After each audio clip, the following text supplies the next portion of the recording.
Hi guys. I wanted to take a moment to talk to you about Mrad. So, as I explained to you before, there is a blueprint for this academic article that you're working on. The first part of that blueprint was, of course, the CARS model, the second half being Mrad. Mrad stands for Methods, Results, and Discussion. So let's consider for a moment the exigence behind the CARS model. It's to give the reader an understanding of the journey they're going to take with you as you start to discuss the research that you have conducted and the results that you have found. So your move one is establishing your territory, giving any background information that was necessary, along with an overview of what research has been done, if not on your topic specifically, but in the same area as your topic, right? What have other scholars looked at about YouTube or about Reddit or whatever it is? It may not have to be yours entirely, but just to give us an understanding of what are people looking at, what is a consideration, etc. Excuse me. That was move one. Move two, of course, would then be moving into how will your research fit into that picture you have painted thus far, that territory you have established. Is it counterclaiming? Is it indicating a gap? Is it continuing the tradition, right? And then move three being what will your research accomplish? Okay, so you have the upside down, the inverted pyramid, wide amount of information moving more into narrow, narrow, narrow, and then that is your research topic. Okay, so you have left the reader with an understanding of what they need to know, what research has been done, and what you're going to accomplish with your particular research and how it fits into what is already known. Then we move into methods, results, and discussion. So you start with the methods being what you've looked at and how you've examined it. Think of it as the way that you would create the steps for someone to come along behind you and do your research. There should be nothing left in any kind of general or vague terms. Everything should be spelled out specifically. For example, if you say that I looked at TED Talk videos for evidence of humor, that's not nearly specific enough. It would be, I looked at TED Talk videos that focused on human trafficking for the past 2 years. You give me a time frame, you give me a topic that was like the specialized topic that you're looking at. Let's say it's YouTube videos on, I'm trying to think of an example right now off the top of my head. YouTube videos that show highlight reels of accidents, like those gag reels, blooper reels. You looked at YouTube blooper reels, okay? So you looked at YouTube blooper reels for the past 5 years, 2 years, last year, whatever it is. The videos averaged between 10 minutes and 30 minutes. That gives us an idea. Is this a quick blooper reel? Is it a long blooper reel, etc.?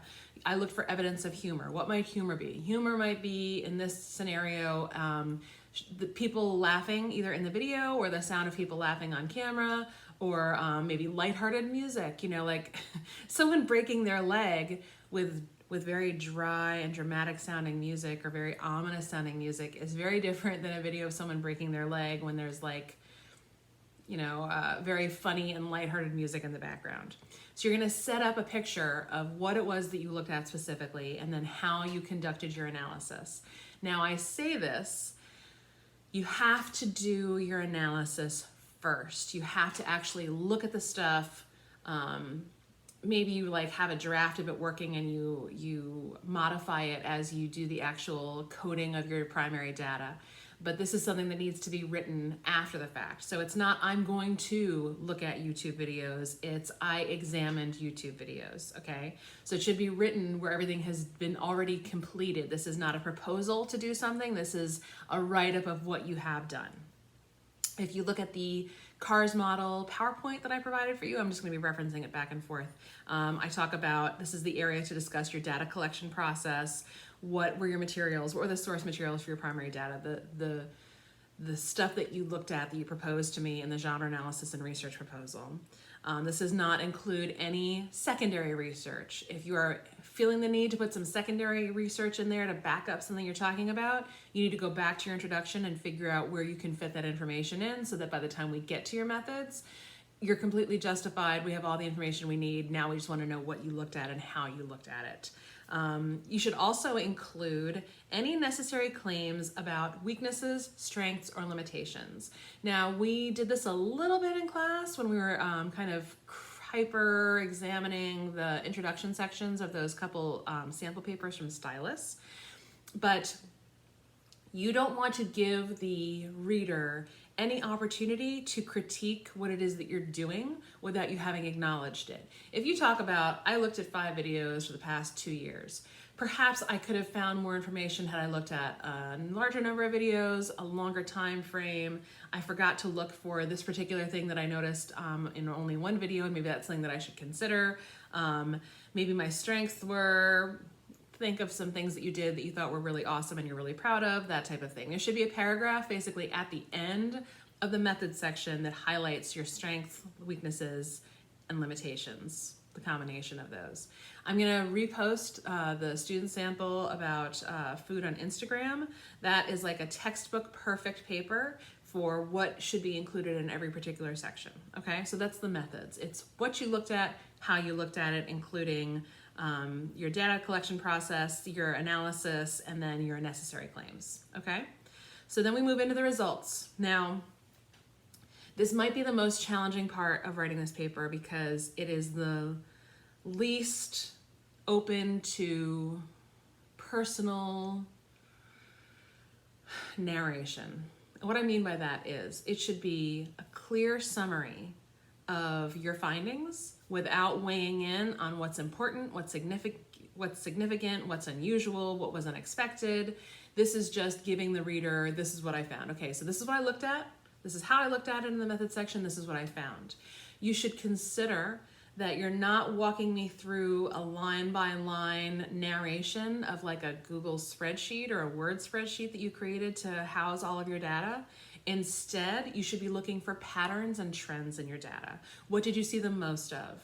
What did you see the second most of? And group it according to frequency as opposed to just, on this video, I saw this, this, and this. On the next video, I saw this, this, and this, going back to that YouTube example. Similarly to how I instructed you to group your annotated sources by shared claim. Again, this is an idea of expressing how you're synthesizing the data that you collected into making sense of it. You don't want to have to leave it to the reader to interpret your findings and find out what was important or what was noteworthy, right? You're going to talk about that in the discussion section, but they shouldn't have to analyze the data in terms of finding patterns and finding what was reoccurring and maybe what were the outliers, okay? So again, this should be written with an objective voice. This is what you have found. This is not what you're going to find. So be careful with your tenses on that. And then let's move into discussion. All right, so this is going to be an active voice. This is the great unveiling of what you found that's cool, interesting, exciting, expected, unexpected, whatever it may be. This is where you decide, or not decide, this is where you tell the reader, you inform the reader as to like what was so awesome about your research, what did you find out, right? What's noteworthy about all of this? You're gonna do that. You're also gonna make connections to the sources that you had in your introduction. Where does your research fit into the existing conversation? You're gonna make direct connections, you're gonna name names. If you have to go back and use some quotes or paraphrases again to remind the reader of how this connection works within that source, that's absolutely fine. Of course, you shouldn't be reusing the exact same quotes and paraphrases from the introduction, but give us a refresher, right? Tie it in, cite it, indicate to us where we could find the connection in the text that you're referencing as well as with your data, okay? So you're going to discuss what the findings mean, the implications. You're going to say, do they concur? Do they disagree with the existing conversation? And then also your conclusion, instead of restating the 5 main ideas like you would typically do in a 5-paragraph essay where you're like, so these are my main points. Instead, your conclusion would be something along the lines of your final thoughts about how your research could influence future research. What would it mean to the greater community? You don't necessarily have to go back and make those connections to the other texts, but this is kind of a chance to situate where this could go in the future for other academics, right? Because we're always working towards the interest of moving the conversation forward. That's the point of this. We're not writing to an empty room. We're not writing into an echo chamber. We're writing because we care about this topic.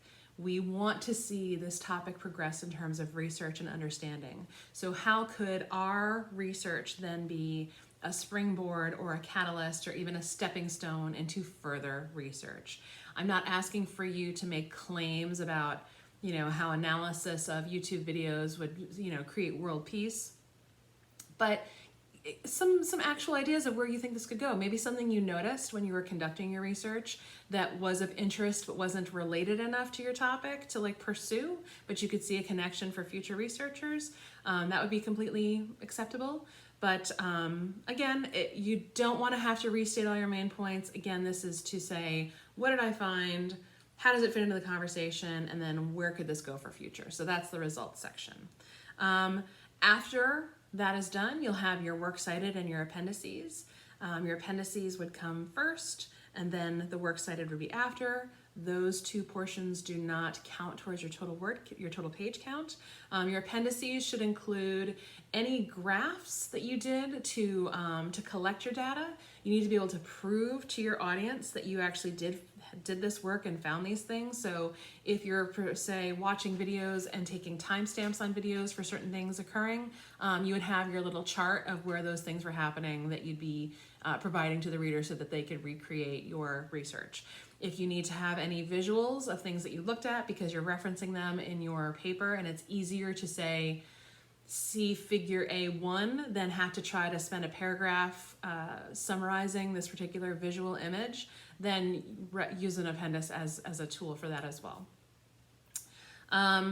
So it'll be the place to house where you coded your data so you can prove to us that you did that work, as well as any other references that we might need to understand the writing of the paper. And that's really it in terms of Mrad for the remainder. Of course, I am open to whatever questions you have, any concerns, anything that is still not clear to you or how it's going to work for your particular topic. I'm here to help you. I hope you're staying well, washing your hands, getting rest, and managing to be in different living situation than you probably were the start of the semester in terms of being back home again or whatever it may be. So I'm here for you. Reach out to me and I'm happy to help. That is Mrad. Okay, scholars.